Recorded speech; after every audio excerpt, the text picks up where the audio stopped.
cosas como yo.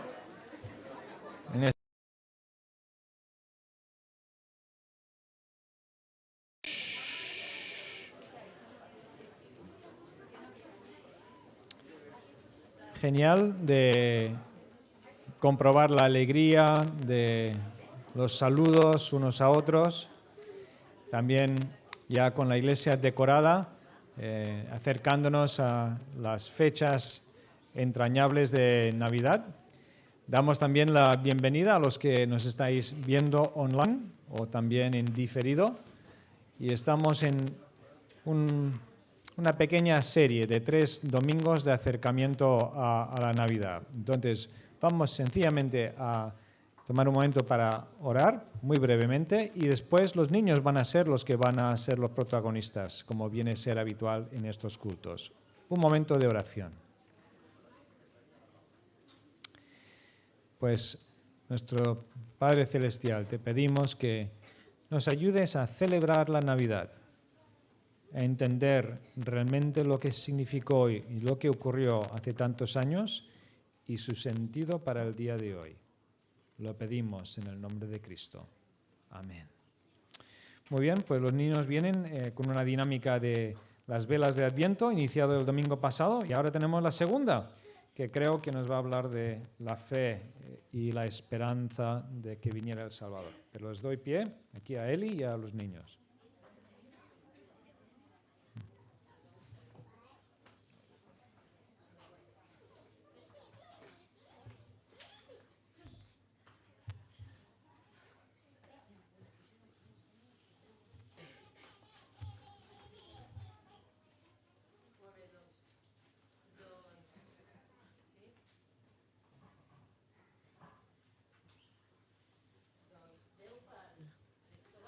No va?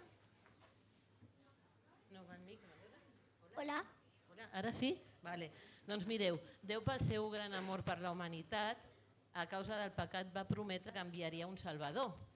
I resulta que aquesta promesa, tota la gent que va viure fa molts i molts i molts anys, moltes generacions, vivien amb la fe i amb la confiança de que aquesta promesa es compliria.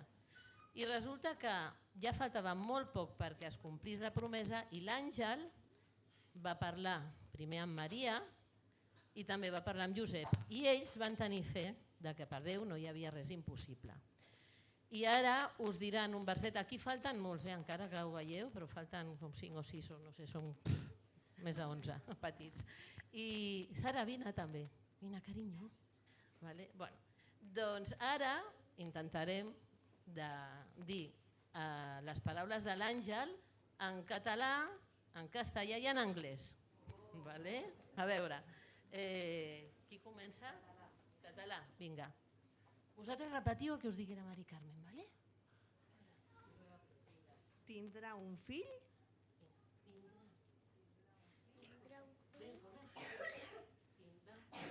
Tindrà un fill.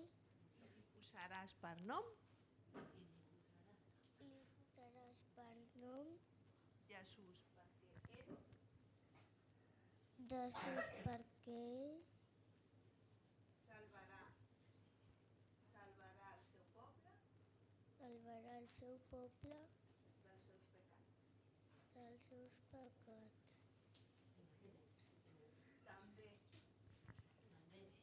També El seu nom serà Emmanuel, Emmanuel, que vol dir Déu amb nosaltres. Déu amb nosaltres. Mateu 1, 22, 23. Mateu 1, 22, 23. Vinga, a veure si té més èxit. Vinga, a veure si tots ho diu amb ella, vale? Vinga. Y dará un luz al Hijo y llamará a su nombre Jesús, porque Él salvará a su pueblo de sus pecados. También llamarás a su nombre Manuel, que traducido es Dios con nosotros.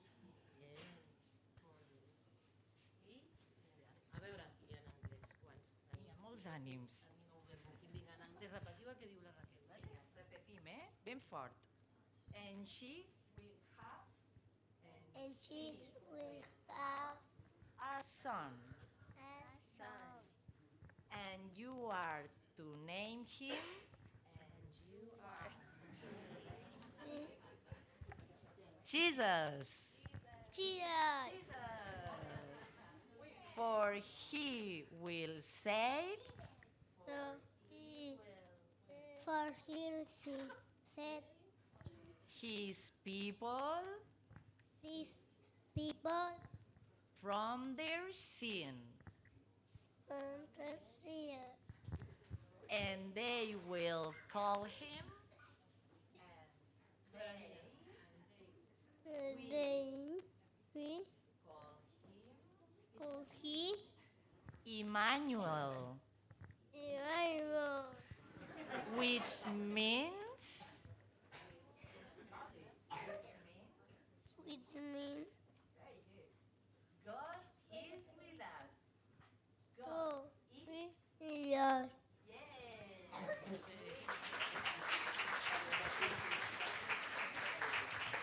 Bueno, molt bé. Doncs ara ens anem a la segona espelma. Mireu, veniu aquí. Mira, veniu aquí a mirar com ens... Vinga, darrere de la taula. Ens posem tots darrere de la taula i vam jugar, va. Molt bé, vinga. El David, el Marc i... Ala, que ets voluntaris. Molt bé, molt bé.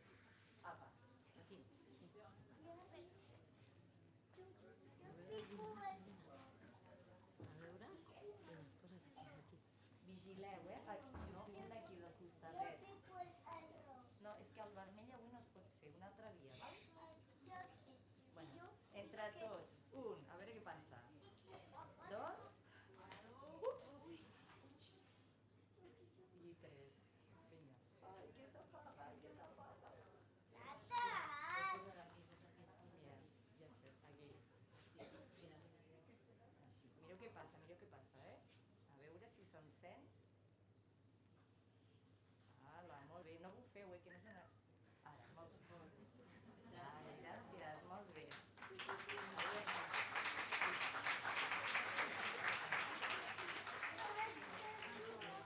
Sí, no fiquis els mans que et cremaràs.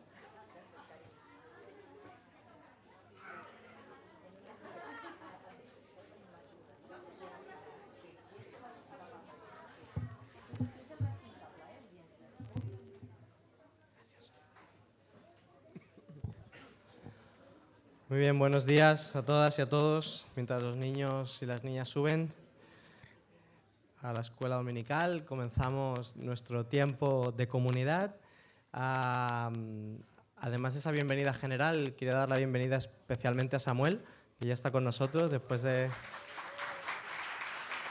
varios días de hospitalización. Contentos de tenerte con nosotros y seguimos orando por la salud. ¿Vale? Muy bien, esta semana hay algunos cambios en la agenda, porque es una semana algo atípica. Entonces no habrá Castle Kids, tampoco habrá Teens Plus y no hay culto de oración el martes. Pero sí hay otras cosas. El miércoles, entre las 10 de la mañana y las 2 de la tarde, y las 5 y las 9 de la noche, tenemos campaña de donación de sangre aquí en la iglesia. Así que ayer recibisteis de nuevo el link, el PDF, donde podéis clicar y hacer una reserva de hora para venir a donar. Así que pues, os animamos a hacerlo y también a distribuirlo entre vuestros contactos. El jueves a las 10 es el ensayo de los niños de la escuela dominical para la actividad con la maratón de TV3.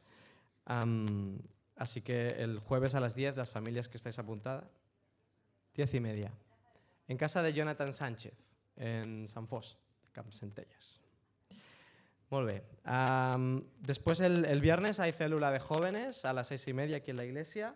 El sábado la coral Ebenezer ensaya también a las 10 de la mañana aquí en la iglesia, también para ese acto del día 18 por la tarde.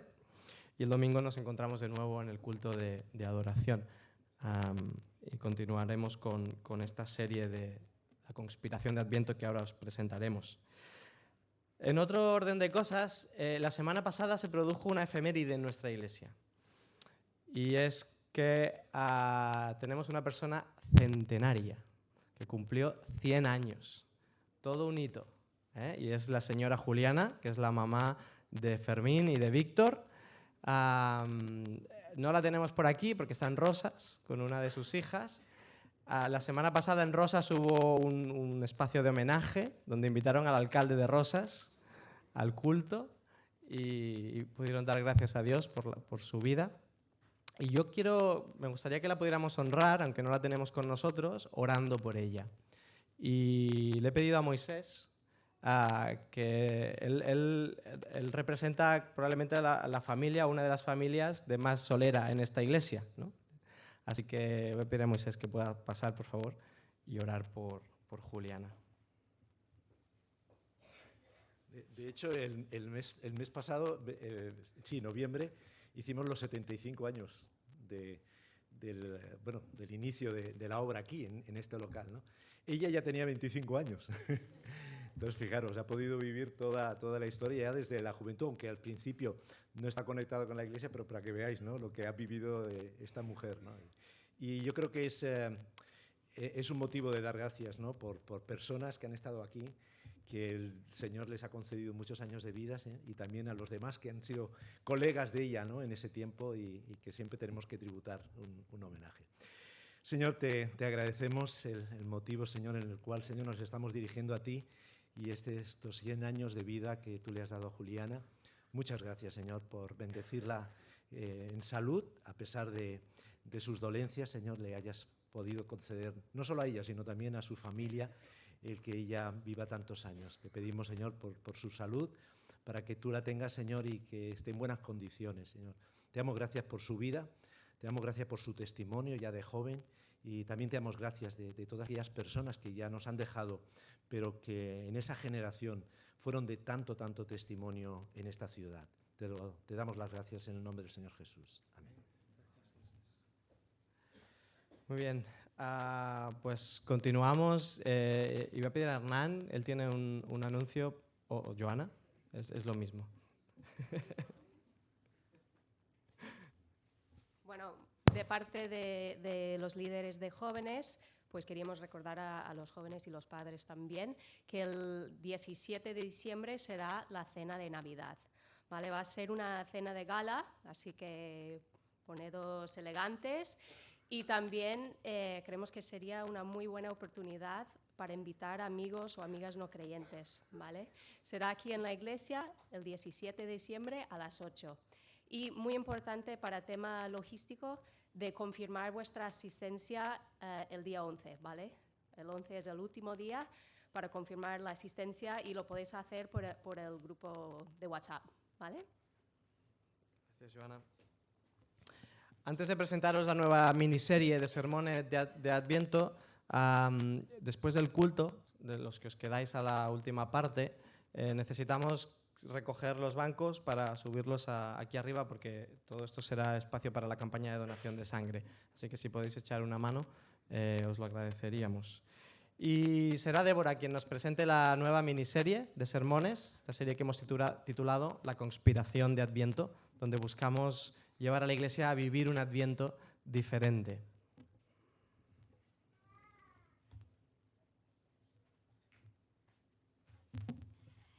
Yo no sé si os hubiera gustado poder estar en el momento en el que los sabios de Oriente entregaban los presentes a Jesús, y además teniendo la perspectiva histórica que tenemos hoy en día. A mí me hubiera encantado estar en ese momento. Y vamos a intentar con esta serie utilizar una máquina del tiempo y transportarnos a ese momento, y sobre todo traer la esencia de esa primera Navidad a nuestro presente. Porque la Navidad empieza y termina con Jesús. No sé si esta es la manera en la que veis que lo vive nuestra sociedad. Yo creo que en muchas ocasiones la Navidad se traduce en una lista ingente de regalos, en gasto desmedido, en una carrera por la decoración más llamativa y luminosa, con lo cual eso nos aleja un poco de esa idea inicial. Diciembre puede ser un mes agotador y estresante para algunas personas. Precisamente el momento en el que debería ser fácil que Jesús fuera el centro, puede convertirse en un momento en el que es difícil tenerlo presente, por la agenda, por la cantidad de cosas a hacer. Pero la Navidad nos recuerda una historia radical de Dios viniendo a la tierra, entrando en nuestro mundo para arreglar las cosas. Y además lo hace de una manera muy especial. Me encanta cómo lo relata para los niños, de manera que sea muy comprensible, la Biblia que tenemos en casa para mis hijas, que dice, plantea la escena para que lo puedan entender, explicando que en ese momento las montañas podrían haber rugido, que el mar, podría haber rugido, que las montañas se podrían haber inclinado, que los árboles podrían haber aplaudido, pero que sin embargo la tierra contuvo el aliento y llegó como cae la nieve, de una manera silenciosa, de una manera humilde. Pues bien, ¿qué tal si celebramos la Navidad tal y como fue en ese momento, ¿no? Hay 3 propuestas. Me había olvidado de que había preparado una presentación. Así que las diapositivas van a ir pasando rápido hasta la que os quiero enseñar ahora. Bueno, no van pasando. Os quiero enseñar la diapositiva en la que aparece cómo vamos a hacer esto de traer esa esencia. Gracias, cariño. Tampoco no le funciona a él. Bueno, no pasa nada. ¿Cuáles son los 3 elementos que vamos a ver en esta nueva miniserie de Adviento? Más adelante, aquí. El primero de ellos, adorar completamente, ¿no? Ese fue un momento en el que hubo una adoración de la que hoy escucharemos en el sermón. Aquí hay algo que despista, que es una nota musical. La adoración no es solo cantar. Veremos que es mucho más que eso y que tiene que ver con cada minuto de nuestras vidas. Y hoy vamos a empezar a verlo. Dar más. El nacimiento de Jesús fue una entrega preciosa y maravillosa para cada uno de nosotros. El reto está en que nosotros podamos también aprender a dar de esa manera, aprender a dar en nuestro contexto relacional y en nuestro contexto social. Dar desde lo que somos y darnos tal y como somos. Y finalmente, amar radicalmente. El nacimiento de Jesús es una muestra de amor sublime, fantástica. ¿Qué tal si aprovechamos esta Navidad para amar radicalmente, para amar a los demás de la manera en la que lo hizo Jesús? Y veremos que a lo largo de esta miniserie nos van a ir haciendo algunas sugerencias sobre cómo hacerlo, pero por si necesitas ideas prácticas de cómo traer esa Navidad a tu presente, Mireia ha diseñado un tarjetón súper chulo que tenéis en los bancos. Por detrás podéis ver algunas de las sugerencias para adorar completamente, dar más y amar radicalmente. Además, tendremos la oportunidad de ir compartiendo las experiencias que vayamos viviendo. En el tablón de anuncios habrá un espacio en el que poner algún post-it, alguna foto, para poder ir compartiendo lo que cada uno de nosotros vayamos haciendo para traer estos principios de la Navidad primera a nuestro presente. Y, además, para recordárnoslo, Ramón ha preparado toda una escenografía aquí en el patio, que no sé si habéis podido ver, si no, aprovechad después para verla, que también intenta reflejar pues, estos principios de la primera Navidad que queremos traer a nuestro presente.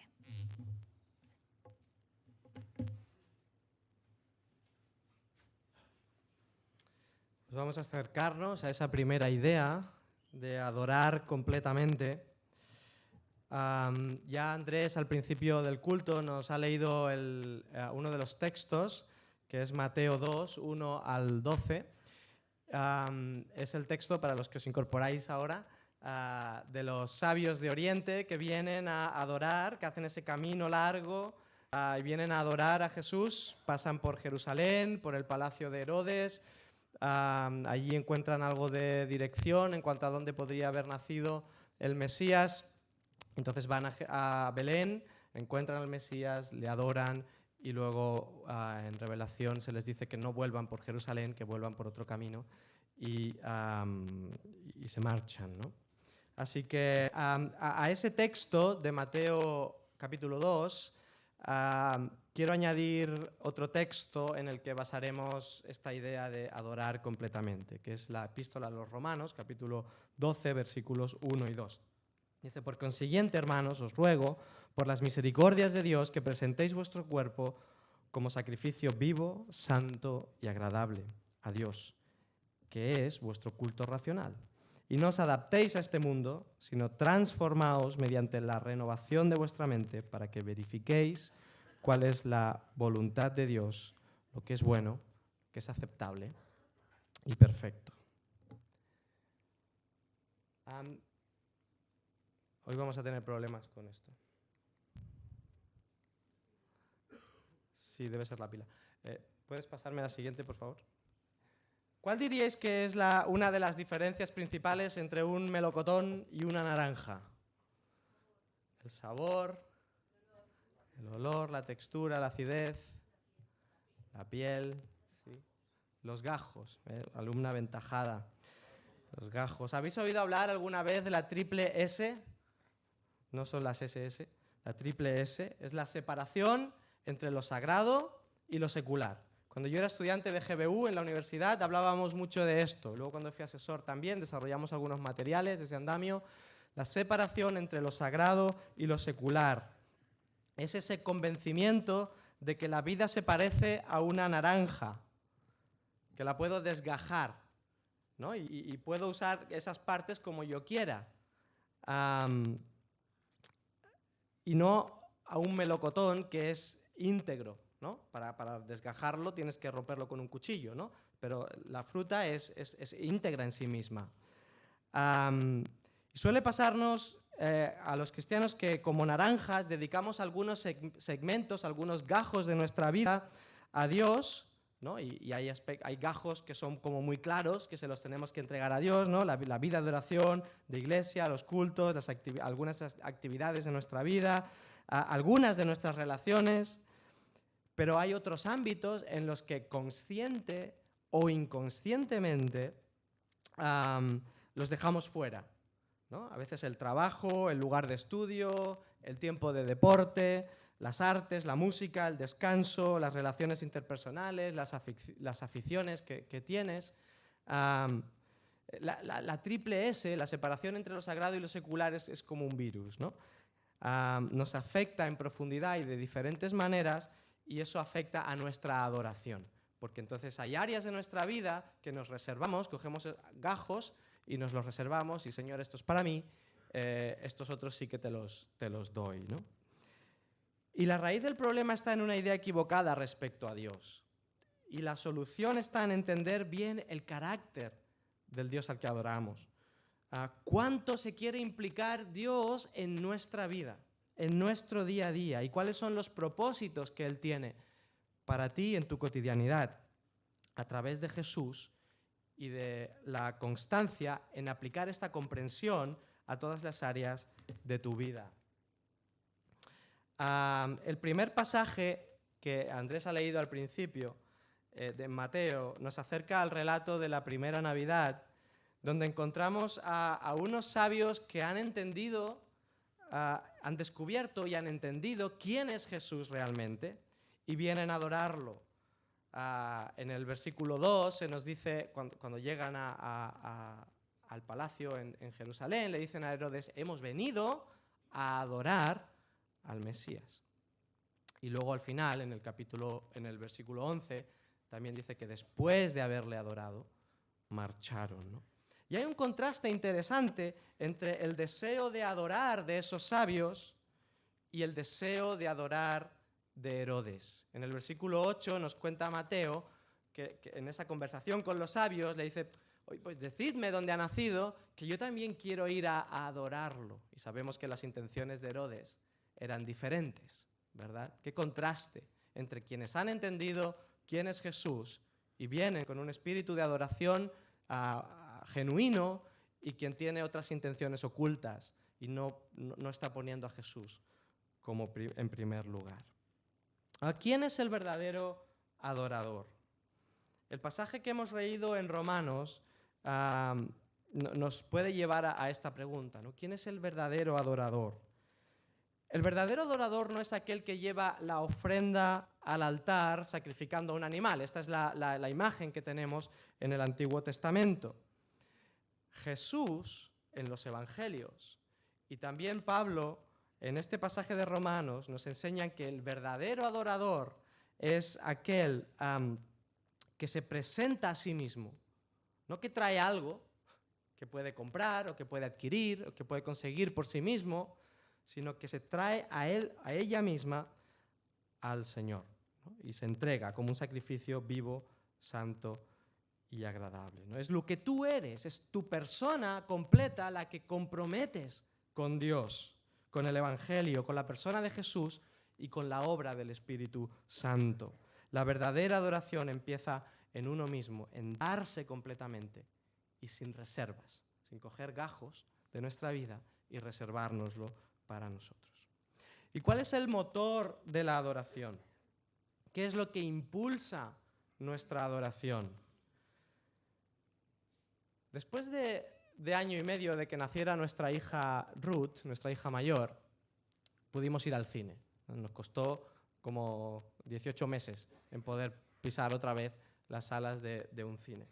Y fuimos a ver la película Sally. No sé si la habéis visto.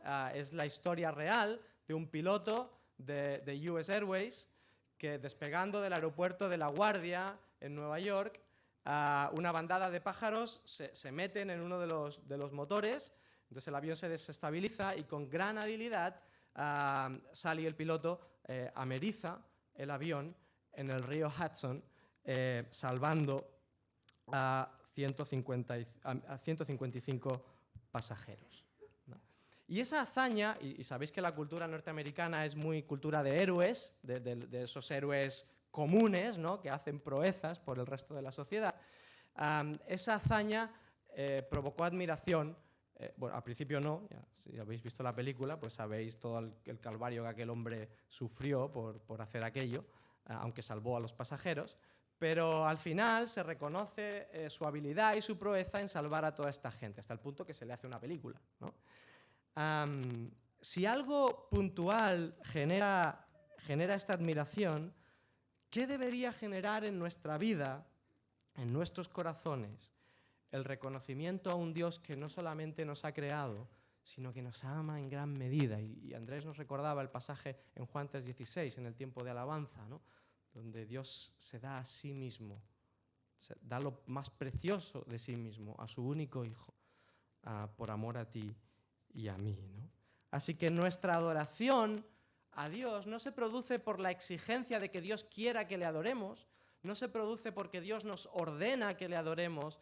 El motor de nuestra adoración debe estar en esa respuesta al gran amor de Dios, demostrado en la cruz del Calvario. Dice Pablo aquí: os ruego por las misericordias de Dios. ¿Y cuáles son las misericordias de Dios? Se ha pasado 11 capítulos explicándonos que las misericordias de Dios están en que Jesús murió por nosotros, ¿no? Y se dio para resolver nuestra condición. Ese debe ser el motor. La cruz debe ser el motor de nuestra adoración. Pablo califica esta entrega como una entrega viva, que tiene que ver con la vida. No hay nada que quede excluido en ese darnos a Dios. Ninguna esfera de la vida está excluida. Nos damos en lo íntimo, nos damos en lo personal, nos damos en las relaciones, nos damos en el trabajo, en las responsabilidades, en nuestro rol en la sociedad, en la comunidad de fe. Y esto no se hace de cualquier manera, nos dice Pablo. Él dice que se tiene que dar de una forma santa, que cuando adoremos en todas esas esferas lo hagamos para Dios, no buscando un beneficio personal, no buscando destacar, no buscando posición o reconocimiento, buscando simplemente agradar a Dios, adorarle. con integridad y coherencia de la vida que debe caracterizar al discípulo de Jesús. Partiendo de la realidad de que aún no somos perfectos, de que aún hay contradicciones en nuestra vida y que nos enfrentamos a muchas paradojas en el día a día. Porque no sé a ti, pero a mí Dios me tiene en terapia ocupacional todos los días. Y será así hasta el día en que el Señor me llame a su presencia, ¿no? Pero a pesar de esto debemos buscar ser más coherentes, de parecernos más a Jesús. Esta es la adoración que a Dios le agrada. ¿Y cómo han de ser nuestras vidas para que adoren genuinamente?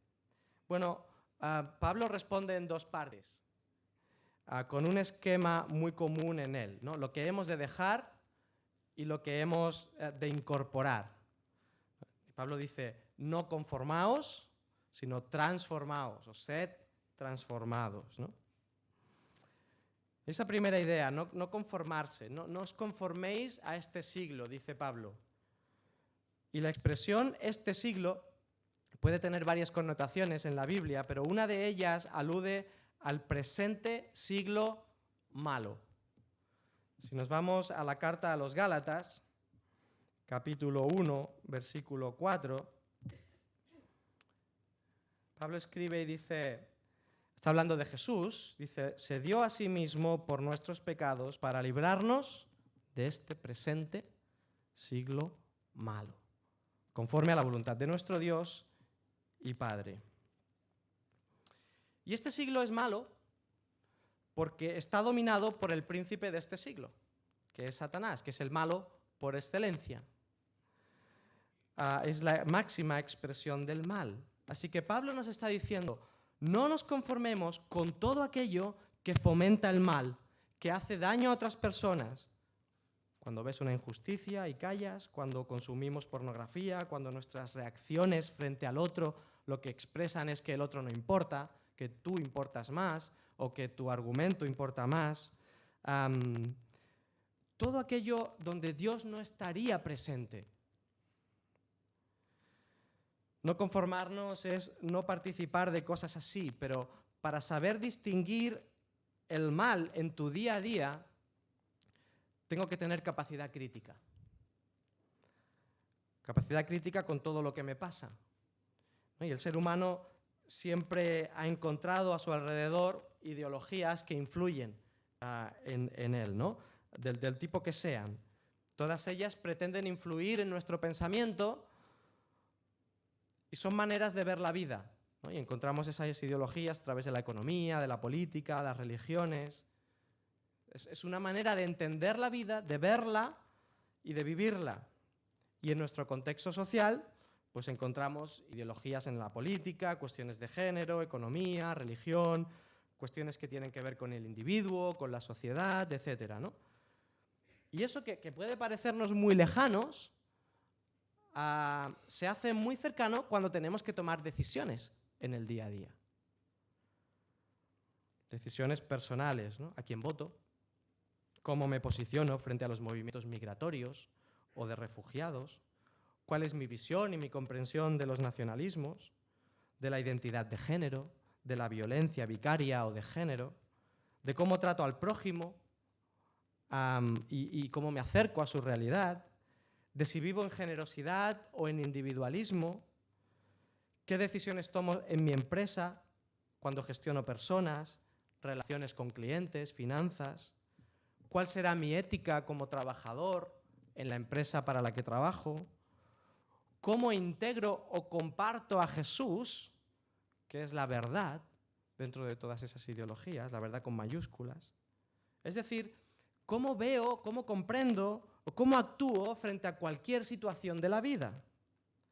Y Pablo nos dice que como cristianos tenemos que ser críticos sobre todo lo que sucede, entendiendo también pues, que estamos limitados, ¿no? Que somos personas que hemos tenido educación diferente, contextos sociales distintos, que no podemos estar en todas las esferas de la vida, pero sí siendo críticos de una manera intencional.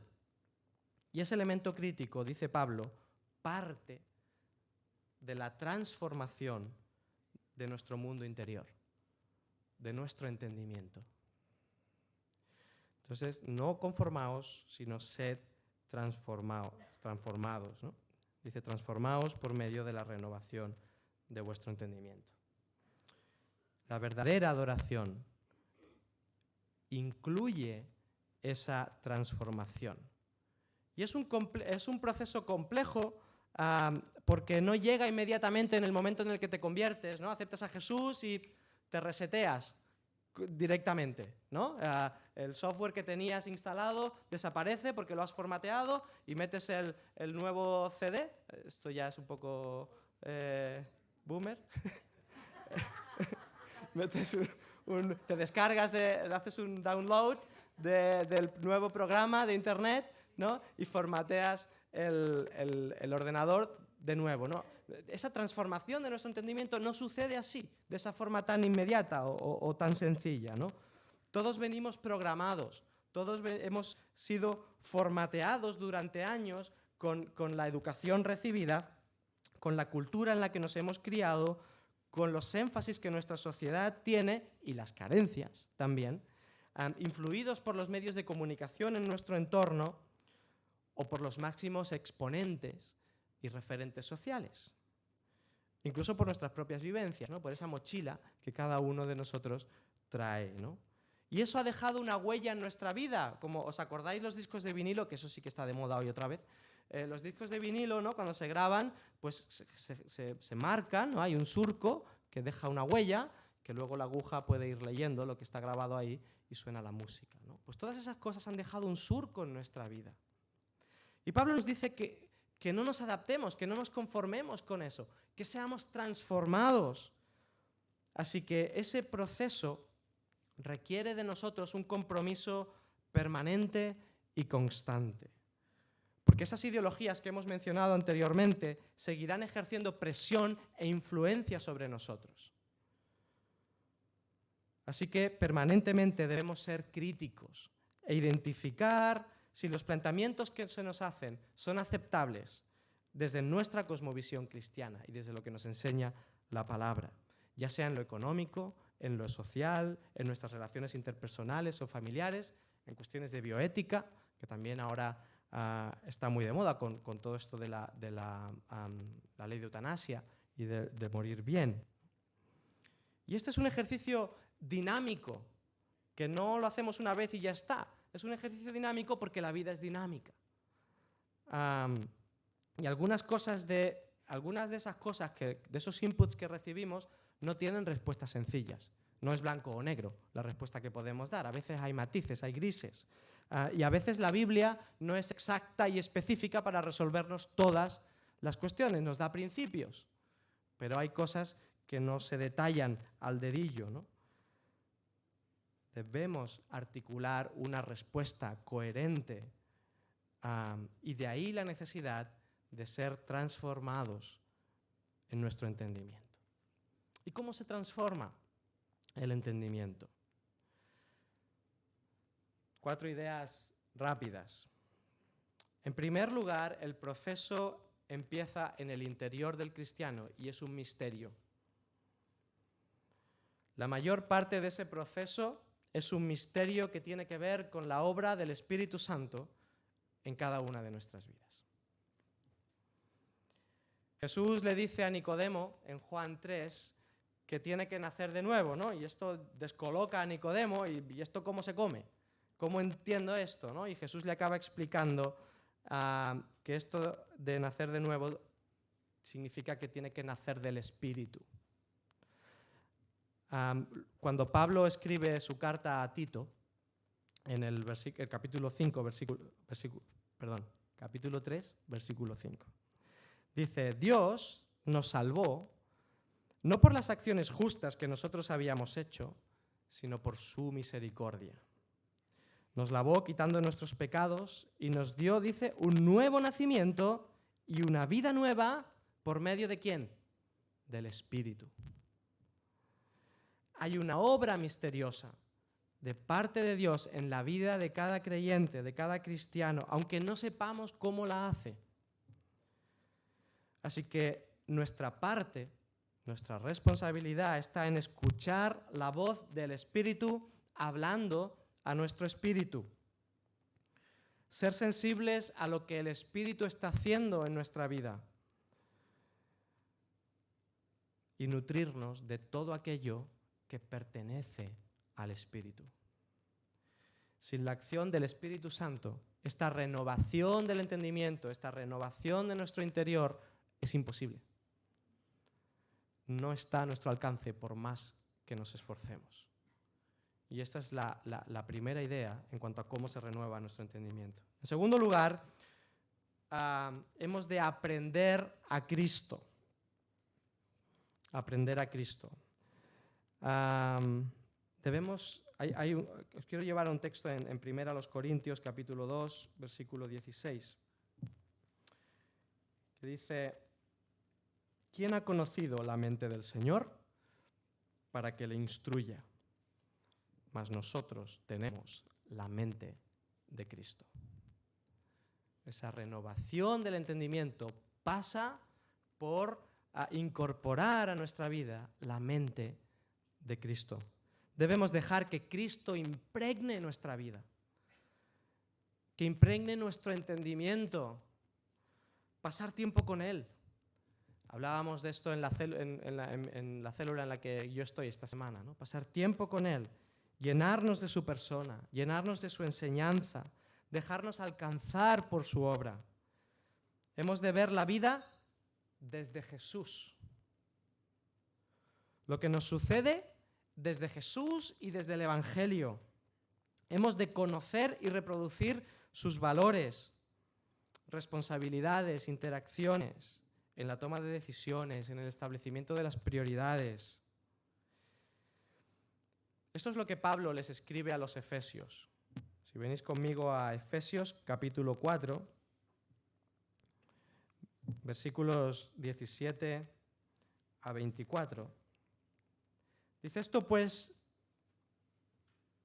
digo y afirmo juntamente con el Señor, que ya no andéis como andan también los gentiles en la vanidad de su mente, entenebrecidos en su entendimiento. ¿Veis? Una vida que no tiene en cuenta a Dios, tiene un entendimiento entenebrecido, necesita ser transformado, necesita ser renovado. Excluidos de la vida de Dios por causa de la ignorancia que hay en ellos, por la dureza de su corazón. Y ellos, habiendo sido insensibles, se entregaron a la sensualidad para cometer con avidez toda clase de impurezas. Pero vosotros no habéis aprendido a Cristo de esta manera.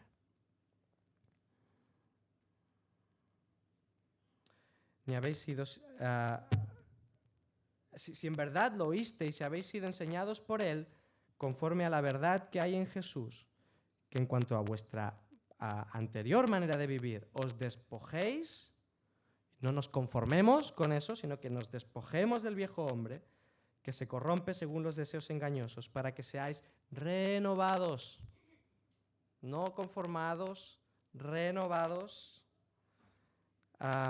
en el espíritu de vuestra mente, la cual en la semejanza de Dios ha sido creado en la justicia y la santidad de la verdad. Lo mismo que le está explicando a los romanos, se los explica a los efesios. Hemos de aprender de Jesús, hemos de aprender, hacer nuestro a Jesús. ¿Tienes pasión por Jesús? ¿Buscas un encuentro diario con Él? ¿Es Jesús tu maestro? ¿Qué o quién te está instruyendo o influyendo? ¿Qué está conformando tu mente? ¿Es Jesús? En tercer lugar, ese proceso de renovación de la mente y del entendimiento tiene que ver con un salto de la mente al corazón. El corazón es ese espacio que revela lo que somos. ¿Recordáis ese pasaje en el que se nos dice que lo que no es lo que entra por la boca no es lo que entra en el hombre lo que lo corrompe, sino lo que hay en el corazón? Es lo que revela que está corrompido, ¿no? Aquello que hemos interiorizado en nuestra vida y que vivimos, lo refleja realmente el corazón.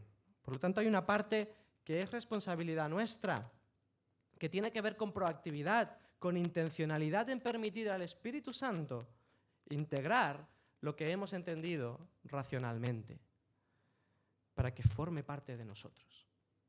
Y no hemos de poner oposición a eso.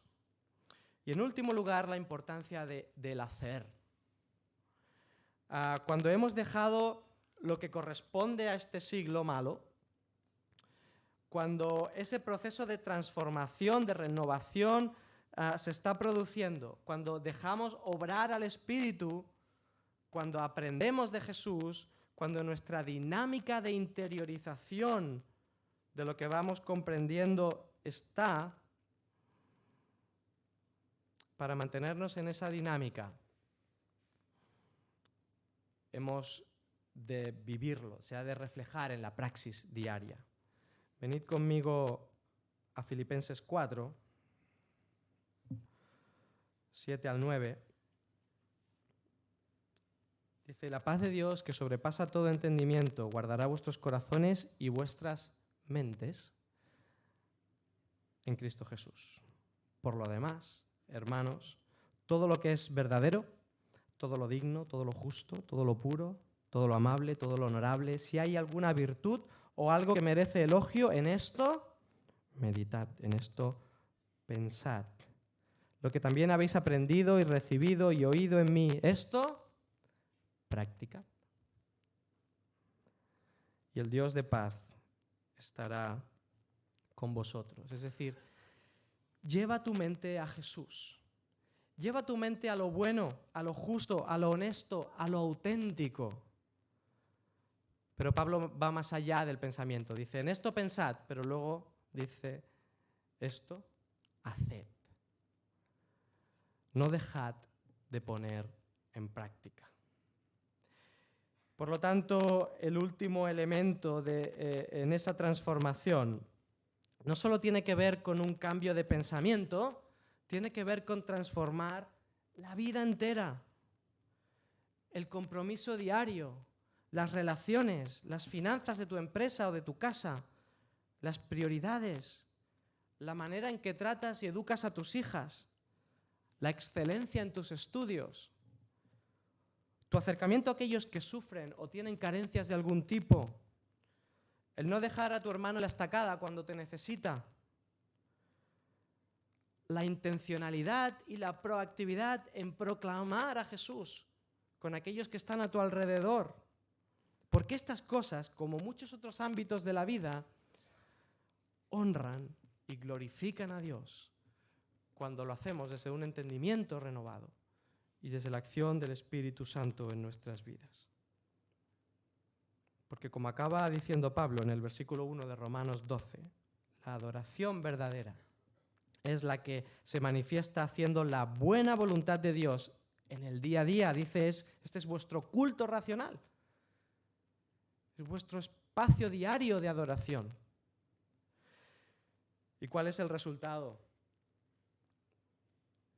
Dice, para que comprobéis cuál es la buena voluntad de Dios, agradable y perfecta. Y es curioso cómo lo traducen otras versiones, este versículo, ¿no? La Biblia de las Américas dice, para que verifiquéis.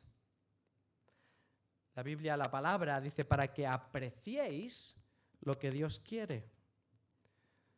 La Biblia del Jubileo dice, para que experimentéis cuál sea la buena voluntad de Dios. Conocer en hebreo siempre implica esta idea de experimentar, de vivir, de que no solo quede en lo racional. Y hay un teólogo y comentarista bíblico a la carta a los Romanos que lo traduce así. Dice, para ser vosotros capaces de distinguir, espíritu crítico, de distinguir lo que es la voluntad de Dios, lo que es bueno, lo que es conveniente y acabado. Así que algunas preguntas útiles a la hora de buscar la voluntad de Dios en mi vida, en las diferentes áreas de mi vida, desde un entendimiento renovado, desde el Evangelio, podrían ser, ¿es bueno? ¿Promueve el bien en mi vida, en mi familia, en la vida de otros? ¿Es conveniente?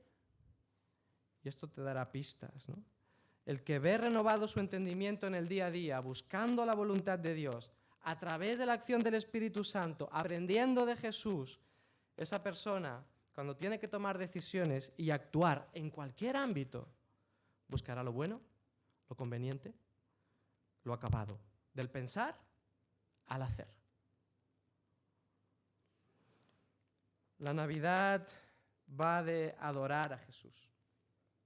Los sabios de Oriente nos dejan también ese ejemplo de adoración. Y si olvidamos esta verdad fundamental, todo lo demás pierde sentido, pierde plenitud. Así que nuestro vivir, que nuestro pensamiento, nuestra reflexión, nuestras acciones, nuestras conversaciones provengan de ese lugar interior donde está trabajando el Espíritu Santo, para ofrecer una adoración verdadera e integral. Y si no comenzamos la temporada de Adviento con un corazón de adoración, todo lo demás que celebres esta Navidad perderá sentido auténtico. Pierde fuerza, pierde relevancia, pierde significado pleno. Decíamos que adorar no es algo que hemos de hacer por obligación, por cumplir un mandamiento. Adorar es la oportunidad de volver al corazón de la Navidad, del relato de la Navidad. Y si volvemos a ese relato en el texto bíblico, podemos observar cómo los personajes que participaron de ese momento de la historia adoraron. María se sintió impulsada a adorar en un cántico de gratitud que le salió del alma. José obedeció y siguió el plan de Dios a pesar de las implicaciones sociales que para él tenía la obediencia. Elizabeth abrió su casa en un acto generoso de hospitalidad. Y los sabios de Oriente se enfrentaron a cualquier cosa que se interpusiera en su camino. Renunciaron a otras muchas cosas por hacer ese largo viaje, un largo camino de implicación personal para adorar a Jesús, Dios hecho hombre. ¿En qué invertiremos tiempo o energía, vida en este Adviento? ¿Nos acercamos a Jesús o nos estamos distrayendo con otras cosas? ¿Qué decisiones podemos tomar para que estas Navidades sean un tiempo de acercamiento a Jesús y de una auténtica adoración integral que marquen el resto del nuevo año 2023? En el tarjetón que tenéis, y hay más al final si no habéis recibido uno, tenemos algunas sugerencias. Adora completamente. Empieza y acaba todo con Jesús. Regala tiempo con Jesús a otros. Lee más la Biblia y alaba. ¿Qué cosas de 2022 puedes agradecer a Dios? ¿En qué áreas de tu vida aún no eres un adorador y estás cogiendo el gajo y guardándotelo para ti? Envuelve la Navidad de conversaciones de Jesús. Y solo son sugerencias, podéis ampliar la lista en vuestra experiencia personal. Pero adoremos completa e íntegramente. Esto es la adoración verdadera que Jesús busca. Que el Señor y el Espíritu Santo nos ayuden.